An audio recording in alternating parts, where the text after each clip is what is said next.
When it comes to EVE Online, every player wants to know the most effective tactic available. You want to know the meta. The meta controls everything. It determines what will and will not happen. Knowing the meta will alter your views, make you question your reality.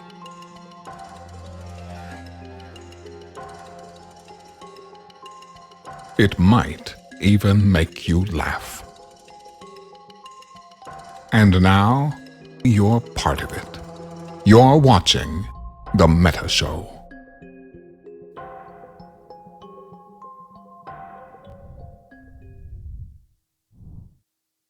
Ladies and gentlemen, welcome to The Meat Show, according to Asher Elias. The Meat Show. We are The Meat Show now. Not The Meta Show anymore. We're The Meat Show. I mean, that makes sense. Between the two of us, there's a lot of meat on this show. Not going to lie. Not going to lie. Today is January the 20th, 2024. 1 year away. 1 year away from Inauguration Day. And that's awful. Mark, are you muted? Did you mess yourself up?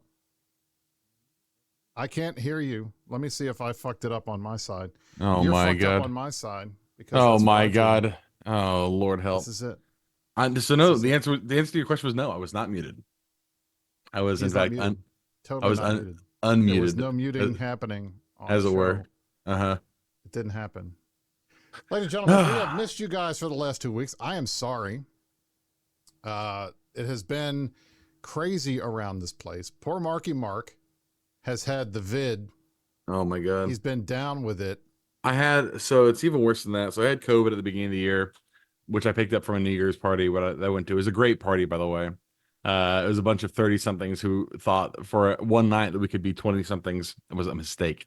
We cannot. We are past our prime in that respect. And then I got home, felt like shit the next week because I had COVID. Came out of it immediately afterwards, had a sinus infection. Like the very next week. So the last 2 weeks I have felt like I was going to die. I thought I was like, I mean, there was just so much, you know, it was not good.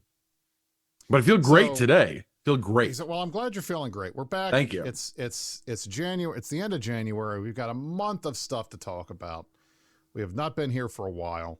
And last week, the reason why we weren't here, we would have been back last week, but for one of the biggest EVE meets of the year, which just happens to be the one that I host, which is the DC meet. So I wanted to just give you guys some pictures. This is from we had some fun in DC. We spent a lot of time hanging out together, random goons hanging out in DC. Here we go. My mic is louder now. We have people going to places, going to the Capitol, Sadis and me. There's a whole crew. Mind One, Betty Rage, Merkel Chen, Ragnar at a museum. Now, I'm a little disappointed, and I hope you don't mind my saying so. You can say whatever you like. When you say I'm hosting this thing, I assumed you're hosting it at Casa Rubal. This looks like just kind of out and about. No, this is we go to fun places. I cannot think of a more fun place than the inner sanctum of the Rubal clan. Like, is there anything more intimate than that? It would be intimate. Here's the problem. There were 160 of you people at the DC meet this year. I have to say, we blew the numbers out of the water compared to what we have done in the past. This was the final Saturday dinner. We had 160 people from all around the world attend the DC meet. It has become, I think, probably one of the largest of the EVE meets that we do every year. It may not be as big as Vegas. It may not be as big as London, but it's pretty big. And so I hope that next year you guys can all come hang out with us. We always have a pretty good time when we're doing the meet in DC. So that's why we didn't do the show last week.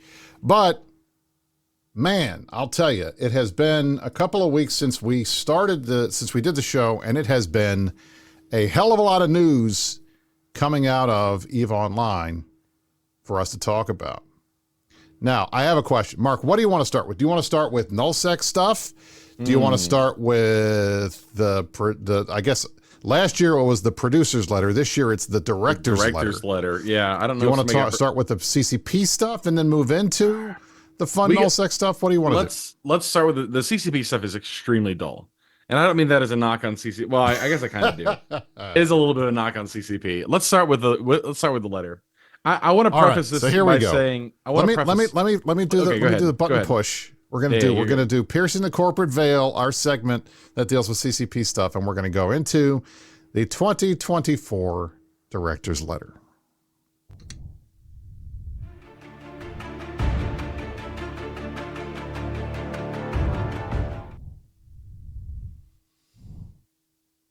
All right, on January 19th, that's yesterday, the director's letter for 2024 came out, and it has a bunch of stuff in it, in addition to the annual backslapping and patting themselves on the back that we always see, which I think is probably not a bad thing. When you are reminding people that you promised them stuff and that you delivered, you should tell them that you delivered. See all the delivers here. They delivered all of this stuff to us last year. So they're bringing it out and reminding us what they're doing. And then they talked just a little bit, about what they're going to do next year. Mark. Yeah. Tell me about it. It's nothing, man. It's not to say that they're not doing anything. They are working on a ton of stuff right now. This is maybe since I have been on the CSM, we have spent a lot of time working on the stuff for Uprising and the stuff then for Havoc, and the handful of things for Viridian. So they've all been very like low-sec focused, faction warfare focused, like militia adjacent. And then there was the Zarzak nonsense, and that's all that's been kind of the primary point of attack this entire time. And so a lot of what the rest of us have been doing, who have not been low-secers, which is to say everybody except for Arcia last year, have just been, giving as much insight as we can, and giving as much, advice when it comes to things, when they were adding new ships or when they were, changing little mechanics here and there. This is the first time, at least since I've been on the CSM, where it feels like they are changing focuses, not away necessarily from the mechanics that they've introduced within Uprising, within Havoc, but to just kind of broadening their horizons. They've been very, very focused specifically over the last year and a half, 2 years. And now it really does feel like they are kind of, not turning away from it, but just kind of like, not pulling back some to address some other larger issues. So they talk about Nullsec a lot in this letter. They do. And I think that has started a little bit of speculation amongst our community, at least the Nullsec community, about what exactly they mean by this. Yeah, this is something I'm going to say ahead of time. I think that this is something worth being excited about. I mean, there's obviously nothing I can say concrete about what is coming, or what they're working on, or even what they are telling us they would like to do. I mean, those are all things. And there's a I mean, just as well as anybody else too, there's a wide gulf between what CCP says they want to do and what CCP does, right? And there's so much room for variation in there, based on how much time they have and the teams that are involved and everything else. So even if I were to try and speculate here myself, that would be useless, right? Because in addition, you speculating is always not a great thing because you're on the CSM, so you're going to know this stuff. I, on the other hand, am retired from the CSM, so I can speculate the hell out of everything, and that's what I'm going to do right now. So here we go. Please. This paragraph I thought was important, especially because they link it right above a SOV map of Nullsec. Yeah, they do. Okay. It's pretty unambiguous. So I'm kind of, you can connect the dots here and you can tell exactly what they're doing. So it says, in the lead up to the summer expansion, a new era will begin to unfold in New Eden, details of which will start to be revealed in game shortly. What we can say, they can say anything they want, but they're not going to. What we can say is exciting new technology and resources will give players the opportunity to build and customize their space in Nullsec, creating new conflict drivers and objectives. Bold and lucrative opportunities will arise for established corporations and alliances, but also for small opportunists that can attack vulnerable areas to gain resources. One thing is certain, the value of owning and defending space is set to rise. Now, if you could take a paragraph and say absolutely nothing, while at the same time using all the words that are going to scare the living shit out of everyone in Nullsec, they did it with this paragraph. Congratulations. It is to so Rattati funny. and Berger I have for this routinely paragraph. in my life been fairly criticized for my almost innate ability to say a lot without saying anything. I don't know how it happens. It just flows.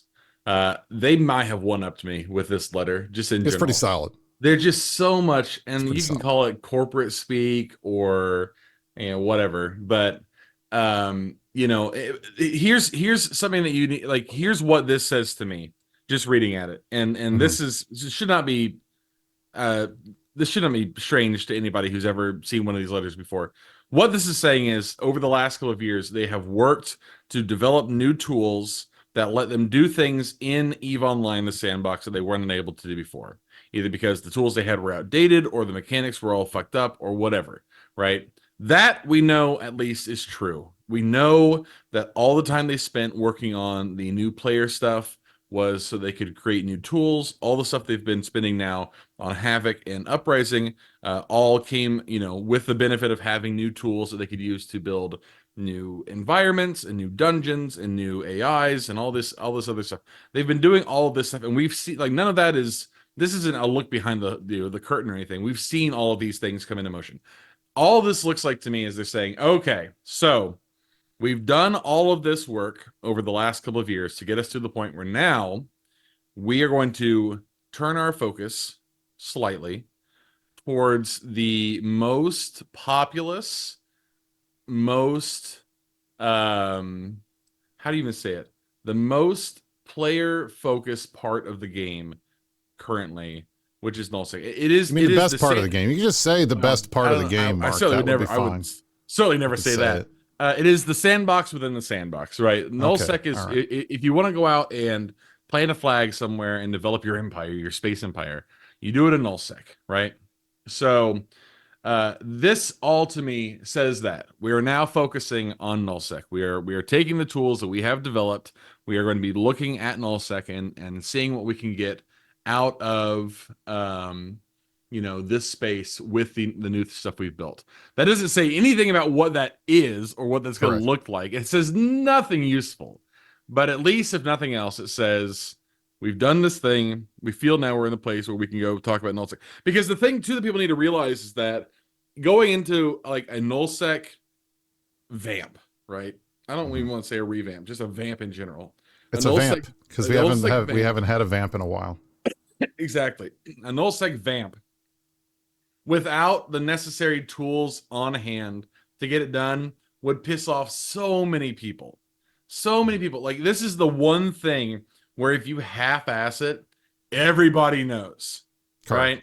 Pochven got away with being half-assed, sort of, because not that many people play on Pochven. And that's not a knock to the Pochvenites.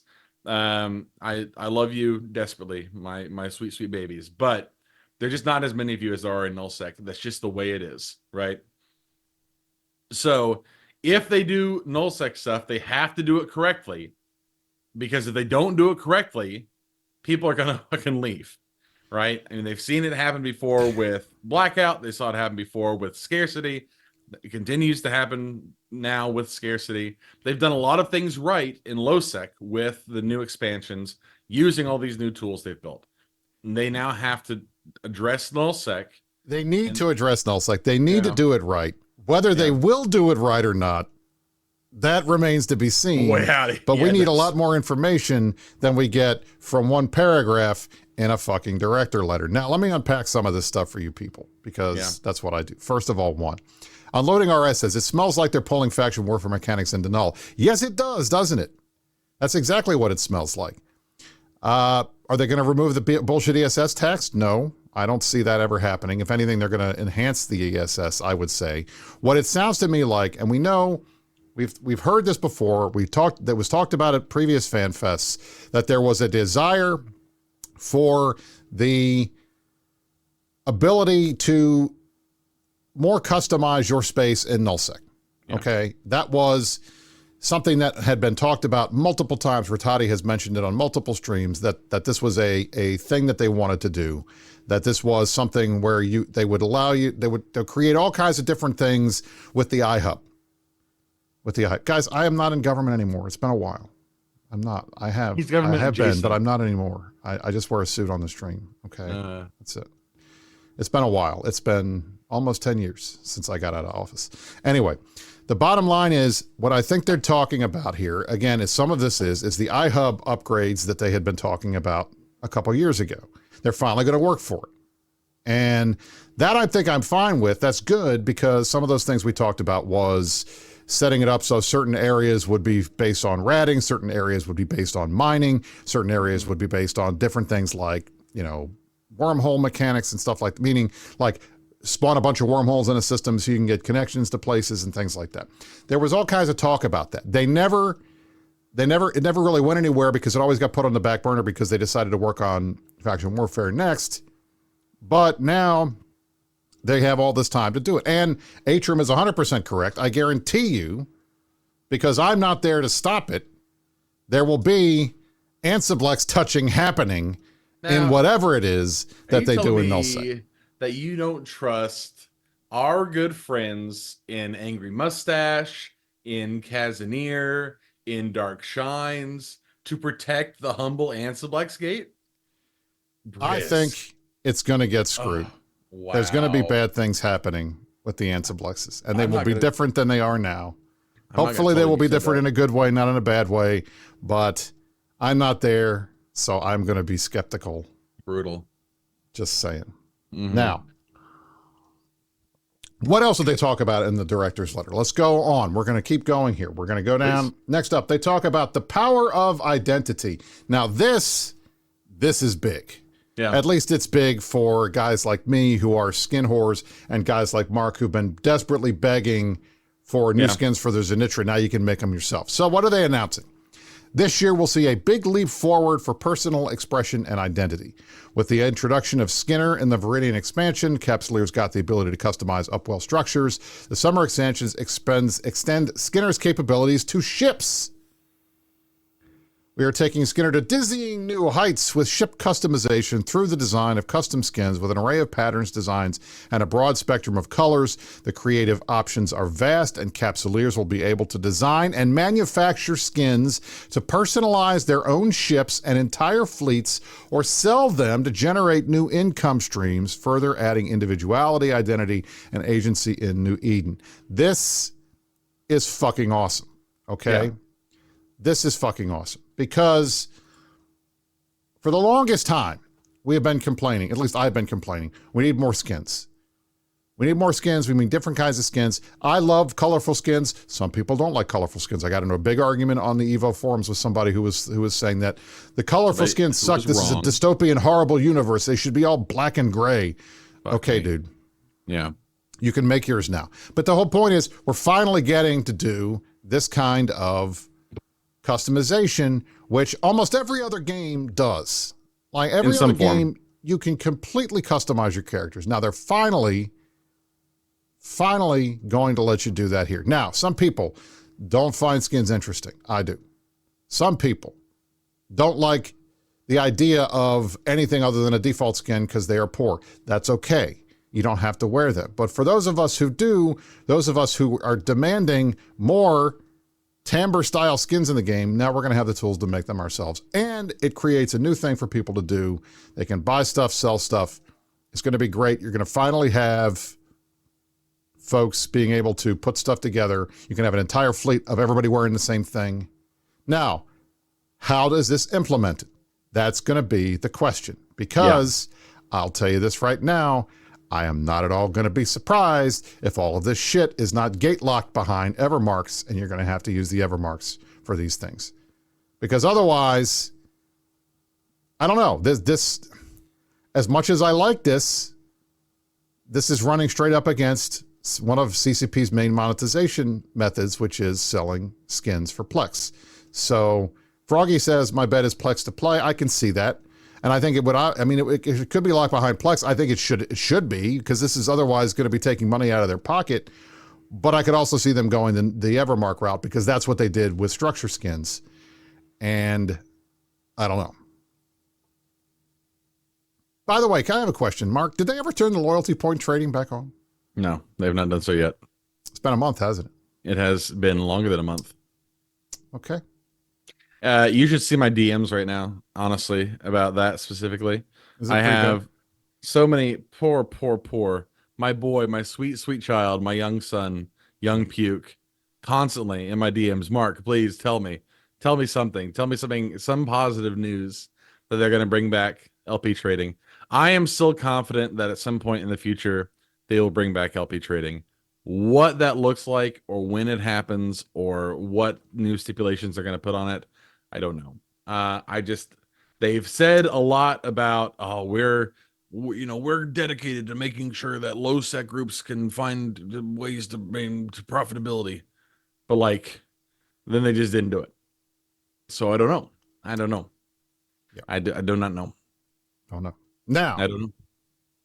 That was just an aside, because I just thought it was funny, because we're talking about Evermarks and they still haven't turned it back on. Hey guys, turn the fucking trading back on. Okay, thanks. Yeah. It does not take a month to create a system to track LP trading. Yeah, no shit. All right. I'll tell you something too about this. I have been maybe among the more vocal members of the CSM the last few years about how dumb I think the rollout of Evermarks was. I don't mind them in theory, but how limited they are in what you can get and how you get them, and the inability for groups to like be able to move them around is so fucking stupid. It's so dumb. Like, it would be so much easier to just give us just lock. Here is something that I think is coming. Okay. Yeah. And that'll be Evermark stuff. We're going to get into this because it's the next section. Home is where the corp is the next section. This is another exquisite paragraph of saying a lot without saying anything. In the grand tapestry of New Eden, where the expansive space offers limitless possibilities, the concept of, quote, home holds a special place. Home. Your home is the essence of belonging, collaboration, and collective achievements within the corporations that form the backbone of the EVE universe. Corporation projects introduced in Viridian have played a crucial role in strengthening the bond between organizations and their members.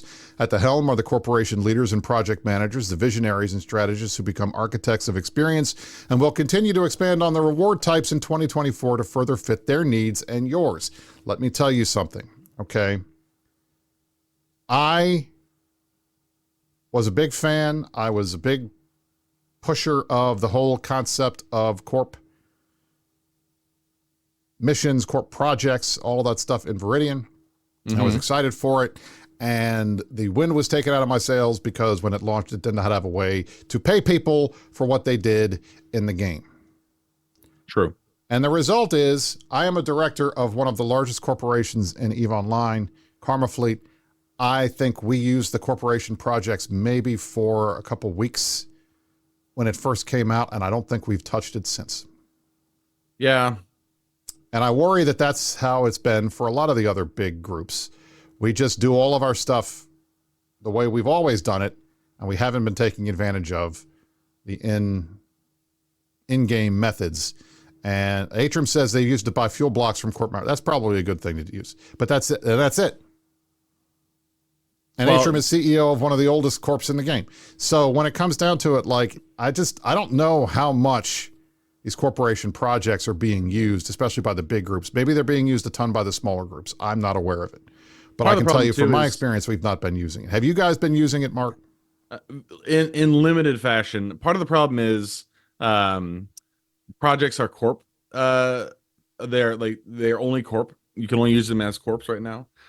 Where a lot of groups, mine included, and I know certainly yours, handle things at the alliance level.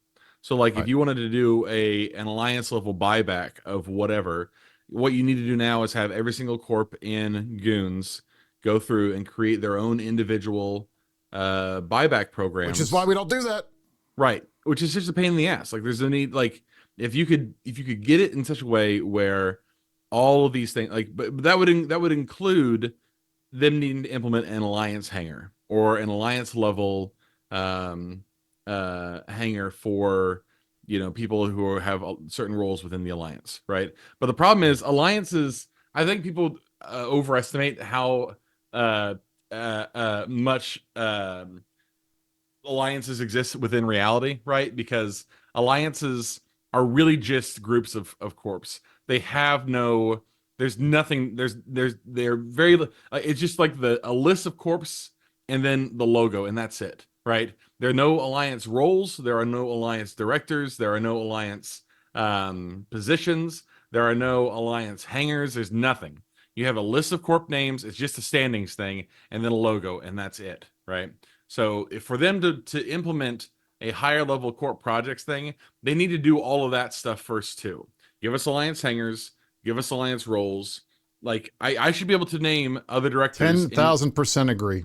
Yeah, I should be able to name other directors in my corp or in my alliance as alliance level directors. It doesn't make any sense for that. The only person who can make changes to like corp stand or alliance level standings are characters in the holding corp. Executive corp. That's it. Right. And that's it. You know what I mean? So anyway, I got strong feelings about that one. Anyway. So they go on to say, in 2024, we'll expand the scope and impact of corporation projects with exciting improvements such as enabling corporations to create freelance tasks for non-members, because I know we were just begging for that. Yeah. And that'll become an essential avenue for recruitment. Actually, no, the main avenue for recruitment that we have is streams like this and Rampage and other things. That's how we get most of our people, just saying. Anyway, great way for capsulers to build some confidence or simply earn some ISK. How about maybe let us reward other things besides ISK, like all of the frickin' Evermarks we're sitting on? That would be great. Yeah. Anyway. Yeah. The long-term goal is to make corporation projects a cornerstone of corporate life, offering more diverse tasks, customizable goals, and a deeper connection to current events in the economy. I don't have a problem with any of that. It's just, I wish that it all could have launched at the same time, because when they launched corporation projects half completed. It took 6 months till they got the rest of it done. Well, now we can pay people out, but we just didn't use them anymore, even though now we can pay people out. So we just don't use them. Now maybe if they make some changes and everything, that'll start. Maybe this is just me being lazy, and I need to go and figure out, hey, what kind of corp projects should we do, and let's set them up. But at the end of the day, this is something that I feel like is not getting a ton of attention. Now, as above, so below. I appreciate the biblical reference. I guess not everybody does. Down here, there's something that they mention in here. Yeah. That I want to talk. So this is talking about Vanguard, obviously the FPS. Now, there's something that they said in this that I want to highlight, because it shook me a little bit when I saw this. Okay. We stand on the cusp of a thrilling new venture with the introduction of EVE Vanguard, your first-person shooter module seamlessly integrated into the rich universe of EVE Online. Module. Let me highlight it. Module. Yeah. Okay. I have always been thinking that Vanguard was going to be a separate game, that Vanguard was going to be a new game, that this was going to be something that they were going to launch, they were going to sell it, and it was going to be the FPS, just like Dust's 514 was the FPS. You buy the game, you play that, and that's it. Now, we were very excited when we saw that the stuff in Vanguard was going to have an impact on New Eden, because that was something that Dust 514 had promised and had allowed for a little while, and that everybody was hoping that this game would be something that was tied into the main game, because that was the biggest issue that we all had. Why is CCP making all these other games that are Eve related but don't have an impact on New Eden?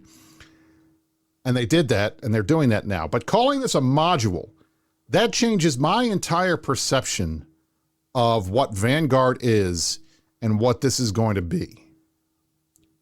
This makes me feel like Vanguard is going to be less of a new game than it's going to be a massive walking in station style expansion for EVE Online, where if you have an Omega account and they've been advertising, if you want to get in on the Vanguard play test, you get, buy your Omega. They're going to make this a module that just it goes straight into to EVE Online. And if you see the way that they've done these tests, where your Vanguard character or your account is tied directly to your main account with EVE, and it goes through the same launcher, that's kind of crazy. This is a big deal, and I'm both excited by it, but also I'm kind of fascinated by how they're doing this, because it sounds to me like this is not going to be a separate game. It's going to be part of EVE. Mm-hmm. I don't know. They've been using that terminology for the last couple months at this point, I think, the module thing, which I don't know about how I feel about that. What it means in the short term for EVE Online players is nothing, right? Like, right. As far as EVE Online players, people who pay for their Omegas currently, it means nothing. You are just getting a thing for free, right? If you want to use it, great. If you don't, you don't have to. My bigger concern is for people who are not EVE players. Because in my mind, it is great for this game to appeal to EVE Online players, but there are not that many EVE Online players, not in the grand scheme. Being able to open it up to a larger audience, even if the appeal is limited, I still feel like has a lot of value. And I don't know how you do that when you tell people, hey, you need to pay $20 a month to, one, play half of a game, because you're not going to be playing EVE Online if you're not an EVE Online player, unless they're trying to use that as a way to bring people into EVE Online. But I'll tell you too, people who are appealed by shooters are not appealed by EVE Online. That's just, I would say that's not maybe a rule, but a very firm hypothesis. People who like that kind of gameplay oftentimes do not like the kind of gameplay of EVE Online. So you have to you have to have a way for people to get into one or the other or both. It's great that they're offering it for free for EVE Online players. I think that's awesome. I'm glad they did that. I do think they need to have some kind of standalone whatever they're going to have that they can just sell to one-time payment, or maybe put in a battle pass if you absolutely need to, suck the teat of that monetization on this thing. But give players, normal players, a way to, get into this thing that does not require them to be playing EVE Online. Right. If that makes sense. I mean, to just to be clear, I think a lot of EVE players like first-person shooters. I don't know a lot of people who are first-person shooter fans that like games like EVE. That's where the thing is going to be. But I mean, in the end, it's a new game. It's an FPS. It should be fun. Mm-hmm. If it becomes like a module where it's just part of EVE, then I think it opens up a lot of opportunities, and they can take the technology and the things they did to create that and use them for maybe bringing back something like walking in stations, or bringing back, PI that lets you, you can do stuff on the ground and things like that. There's a lot of opportunities there, which is exciting. I agree. So they ended up, they finished out the letter, and I pulled it off the screen because there's not much else there. It's really just, hey, we're working. They gave us a roadmap that has 2 expansions on it, and that's it. And then updates to Havoc. That I think at some point, Mark, I think we probably need to find some Nullsec people and bring them on the show. I have Nullsec people on the show. I mean Nullsec people that are doing the insurgencies and doing the Havoc content directly, because there's been a lot of drama, a lot of complaints, in particular about multi-boxing. That has been coming out of the faction warfare community about Havoc, and then there were changes made. There was a patch last week that made a bunch of changes that looked like they weren't supposed to be that big of a deal in terms of changes. It was just updates to the map and ways you can tell how things are going. But I've heard a lot of complaints about it. A lot of complaints. If you guys watched our sister show, Push to Talk, earlier today, you heard a lot of complaints about it. And it's not botting, it's multi-boxing. It is people bitching about 10 guys with Ishtars coming in and doing all the insurgency stuff by themselves and making it very difficult to deal with. So at some point, we probably need to do a show to talk about that, because I'll be bluntly honest, I have not done a single thing in faction warfare since all of these expansions, and I know nothing about it. So I would love to hear about it from the horse's mouth, or the other end, depending on your perspective. Yeah. All right.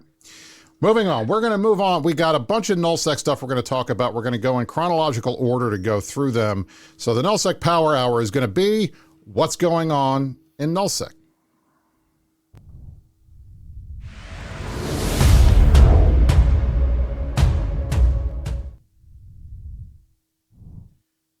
First things first. We didn't have a chance to talk about this. This was a little more than 2 weeks ago. We probably would have had Shines on the show to talk about this if we did the show 2 weeks ago. But I wanted to go over this because I think it has a potential big impact on the game. Now, what is it? So, the Southeastern Agreement is ending February the 21st, 2024.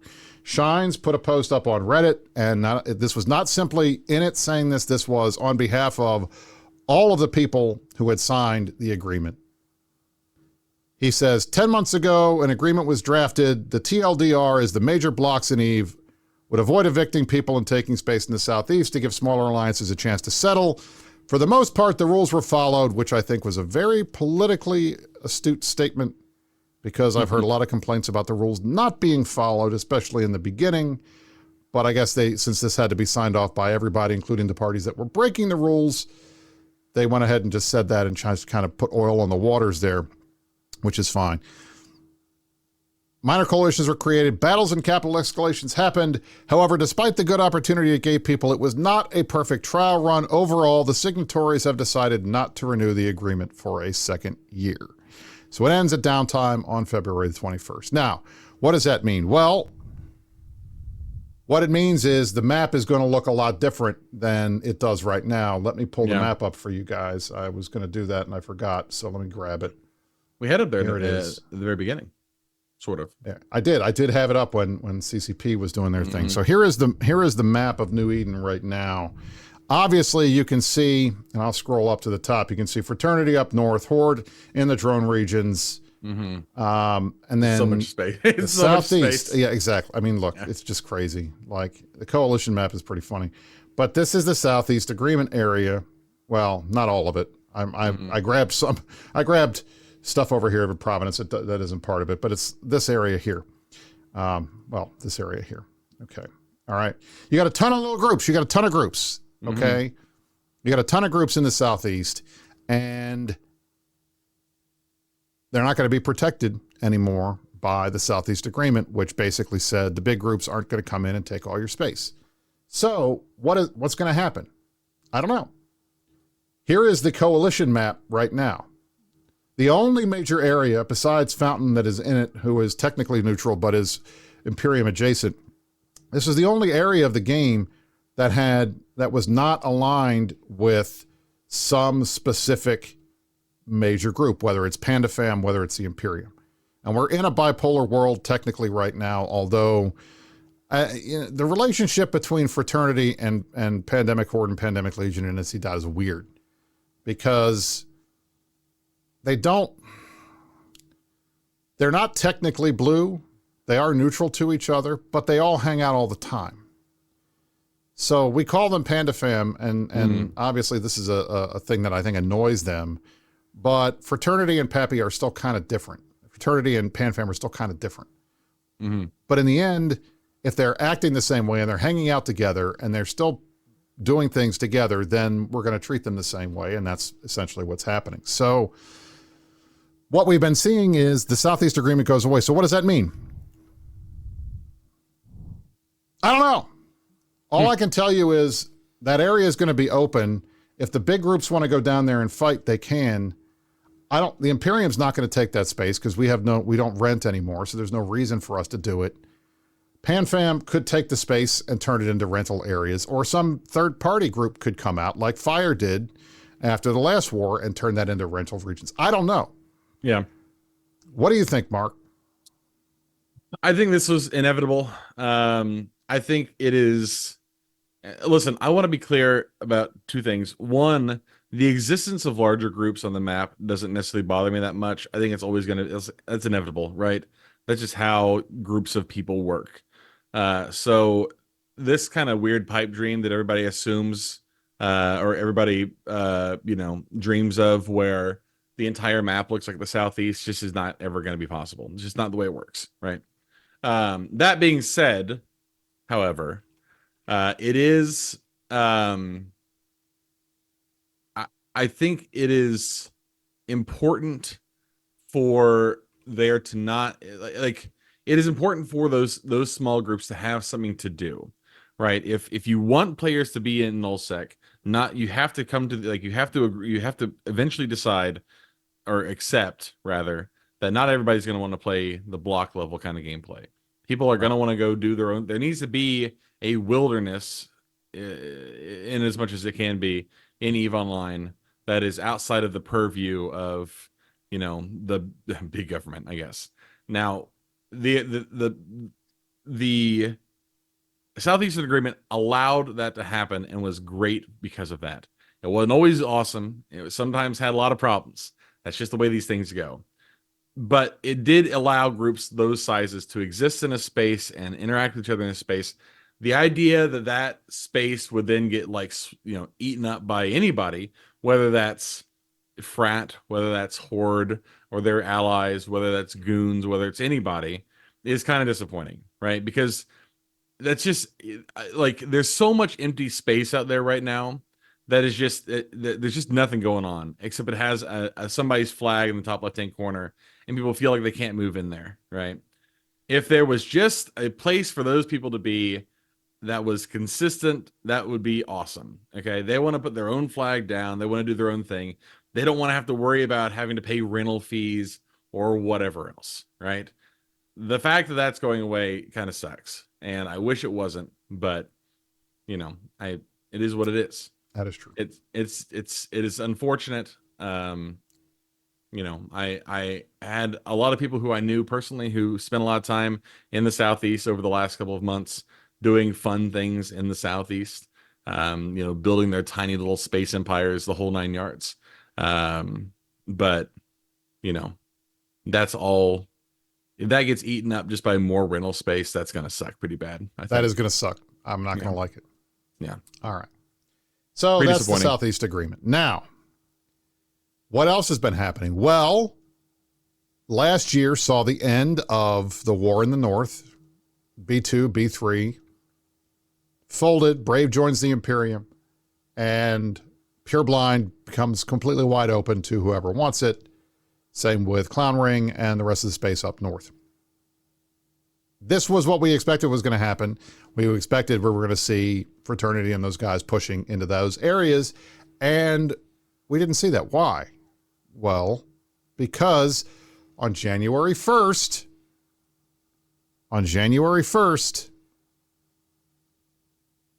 Gobbins announced a new plan for Horde. The new plan was they were going to give up completely on Pureblind and start moving into Ketch. Oh, boy. Now, so Dracarys lives in Ketch. They are an Imperium member. In addition, there were a number of other groups that also lived in Ketch. Ketch was kind of just like its own thing. Dracarys was there. Red Alliance was there. AAA was there. A bunch of groups were in Ketch.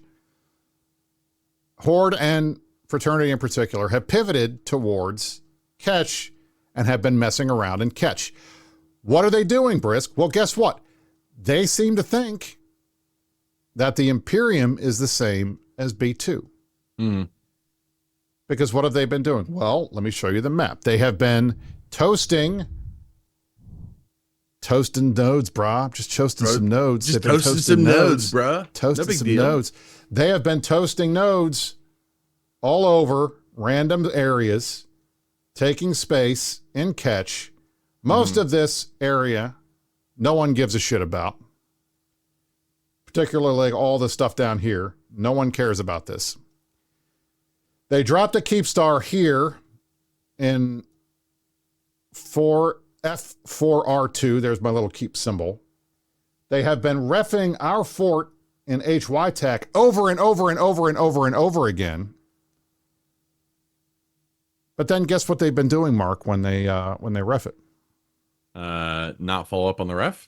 Not following up on the ref. Holy shit. Amazing. Man, that can get kind of frustrating, can it? So welcome to Fraternity and Horde trying to do what they did to B2 to the Imperium. Oh no. That's not good. They are fully in Helldunk or Blue Balls mode. And the real problem for them, as I can see it, because I have seen a lot of these fights ping 4, there was a big fight that was supposed to happen last Saturday while we were at the DC meet. It was over. It was the Armor Timer and HY Tech again. And we formed massively. They did not outform us, and they left. And they just ran off. NC docked up. Horde didn't come. They stood down. And they have done this over and over and over again because, as McLeod notes, this is their move, weaponizing boredom. Yeah. But it only goes so far, and I think part of this is these guys had the benefit, or tried to have the benefit, of fighting a smaller group than they were and doing it in a time zone that they're not in. Well, we have reset all of the timers in catch to U.S. time zone, which is nullifying their number advantage because we're defending. They have to come to us. And so far, they haven't been able to keep up when it comes to the form-ups. And not only that, we have noticed a ton of things happening in Horde space. Number one, they're not doing home defense like they used to.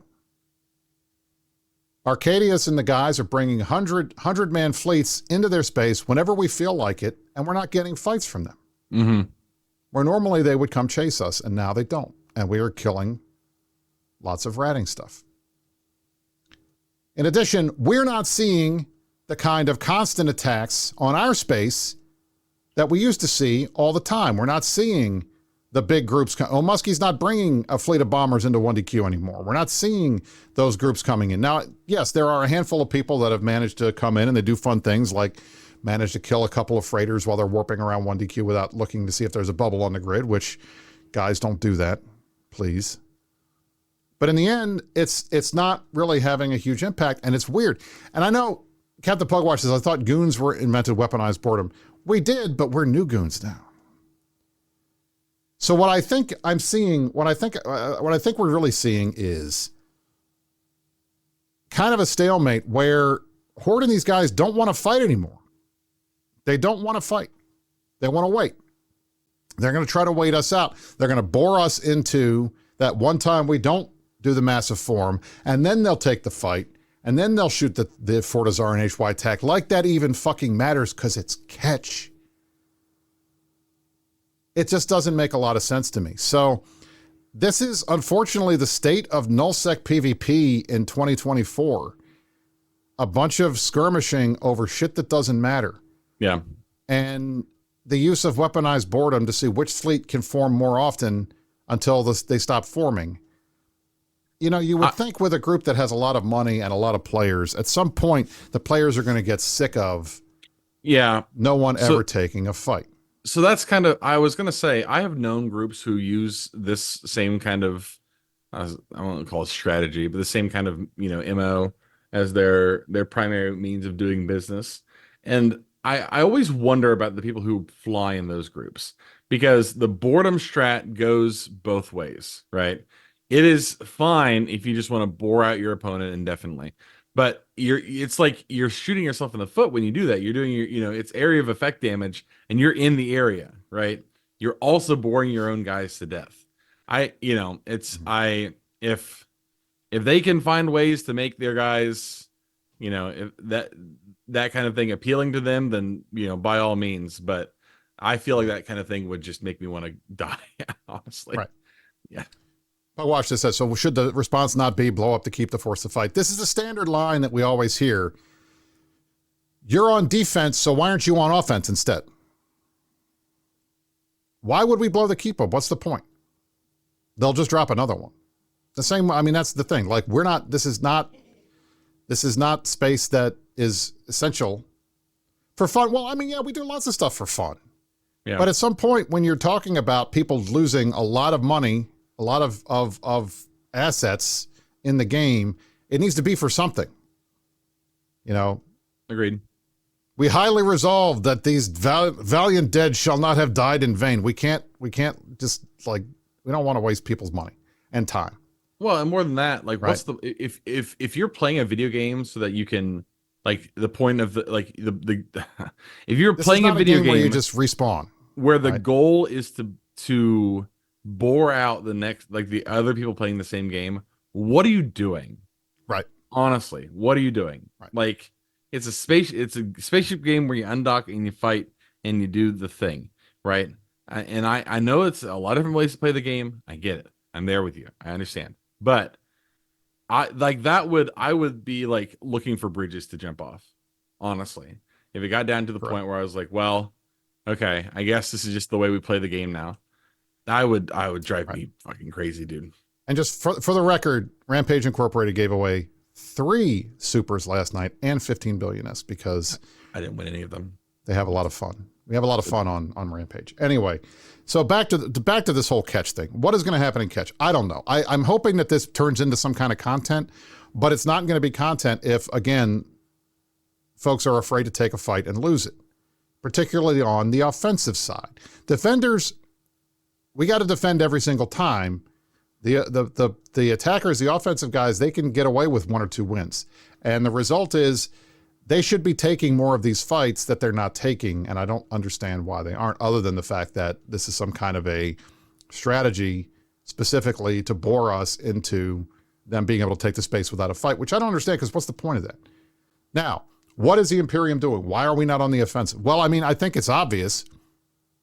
I think it was clear from last year, from the B2 war through this year, that we have to catch up to PanFam.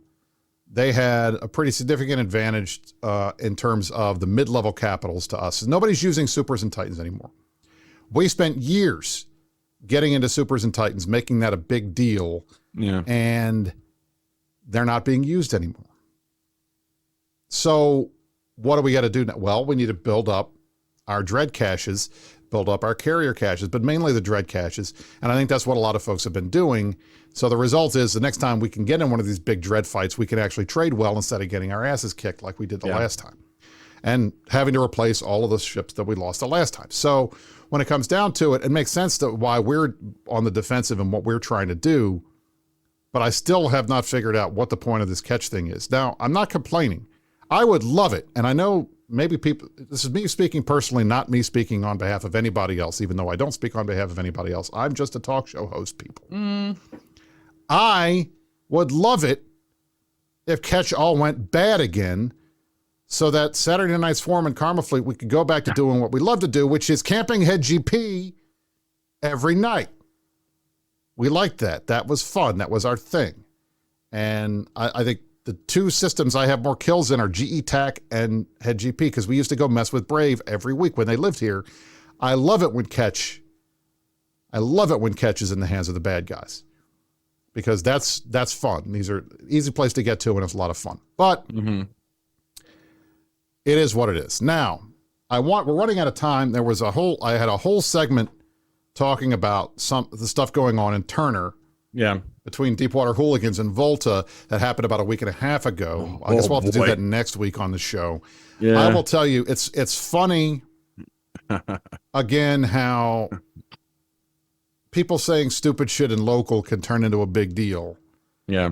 Even though there's a lot to this whole scenario that we can talk about next week. I had a good conversation with Starfleet Commander talking about it, and there was some Reddit posts and some things like that I think we could talk about. But there is stuff going on, obviously, in Nullsec outside of catch. There's also been, obviously, there's the Deepwater Hooligans Volta thing. There's been a ton of stuff. Minmatar Fleet. Yeah. Is messing with Providence. Yeah. Faction warfare guys pulling out of faction warfare space to mess with folks in Nullsec. I dig it. I appreciate it. My homie Bear That Cares runs Minmatar Fleet. He's a big baller. He's got strong wormhole energy. He was a wormholer once, and remains a wormholer in spirit.